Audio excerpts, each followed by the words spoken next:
নজরুল, আপনি যে এলাকায় আছেন সেখানকার সড়কের পরিস্থিতি কেমন দেখতে পাচ্ছেন এবং শিক্ষার্থীরা পরীক্ষা কেন্দ্রে আসতে কোনো অসুবিধা পোহাতে হচ্ছে কিনা, কি তথ্য আছে?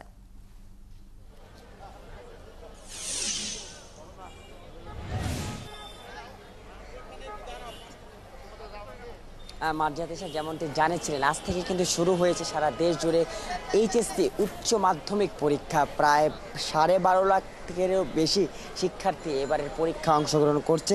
আমি একটু বলে রাখতে চাই, আমি এখন অবস্থান করছি রাজধানীর বেইলি রোডের সিদ্ধেশ্বরী কলেজ এবং ভিকারুননিসা নূন স্কুল কলেজ যে পরীক্ষা কেন্দ্র রয়েছে সেই রাস্তাটিতে। এইখানকার যদি প্রথমে যানজটের খবরটি বলে দিতে চাই, যানজটের খবরটি হলো অফিসার্স ক্লাবের রোড থেকে শুরু করে বেইলি রোডে ঢোকার, অর্থাৎ সিদ্ধেশ্বরী এবং ভিকারুননিসা নূন স্কুল কলেজের যে পরীক্ষার কেন্দ্র, সেই কেন্দ্রে ঢোকার যে সড়কটি রয়েছে সেটি একমুখী যান চলাচল শিথিল করে দেওয়া হয়েছে অফিসার্স ক্লাব থেকে শুরু করে, যেটি রমনা হয়ে বের হয়ে গিয়েছে। এবং অপরদিকে শান্তিনগর থেকে যেটি ওয়ান ওয়ে একটি পথ রয়েছে বেইলি রোডে ঢোকার, এটি সম্পূর্ণ বন্ধ করে দেওয়া হয়েছে শুধুমাত্র এই এইচএসসি পরীক্ষার্থীদের চলাচল যাতে নির্বিঘ্নে হয় সেই নির্বিঘ্ন চলাচলের জন্য। একই সাথে কিন্তু ডিএমপিকৃত যে আইন শৃঙ্খলা বাহিনী রয়েছে পরীক্ষা কেন্দ্রে, সেটি আসলে তারা সরব এবং কঠোর অবস্থানে রয়েছে।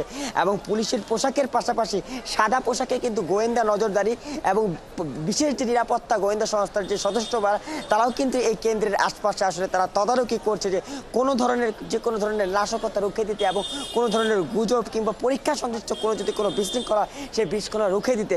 এবং সেই ক্ষেত্রে ঢাকার ডিএমপিকৃত কিন্তু ট্রাফিক ব্যবস্থাপনা এই বেইলি রোড থেকে শুরু করে শান্তিনগর, মগবাজার এবং আরেকটি কেন্দ্র রয়েছে যে শান্তিনগরের মোড়ে হাবিবুল্লাহ বাহার বিশ্ববিদ্যালয় এবং কলেজ, সেটিও কিন্তু উচ্চ মাধ্যমিক পরীক্ষার কেন্দ্র। সেখানটিতেও কিন্তু আসলে সেই একইভাবে কঠোর অবস্থানে রয়েছে আইন শৃঙ্খলা রক্ষাকারী বাহিনী। এবং সে সাথে বলে রাখতে চাই, ঠিক সকাল 9টার পর থেকেই কিন্তু এইচএসসি পরীক্ষার্থীরা তাদের কেন্দ্রে আসতে শুরু করেছে। এবং সেই ক্ষেত্রে সেই আসার সময়টিতে সকালবেলা তেমন কোনো নির্বিঘ্নে তারা আসতে পেরেছে, কোনো ধরনের তেমন যানজট ছিল না।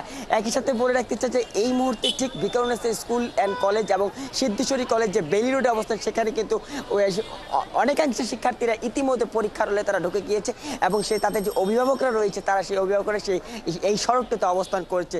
এবং সেই সাথে কিন্তু যে আগেই বলে রেখেছিলাম যে ট্রাফিকের সাথে কিন্তু ভলেন্টিয়ার যে স্টুডেন্ট যে ট্রাফিক, সেটিও কিন্তু চলমান রয়েছে এই জায়গার যানজট নিরসনের জন্য এবং যে আইন শৃঙ্খলা বিধান সেটি নিশ্চিত করার জন্য।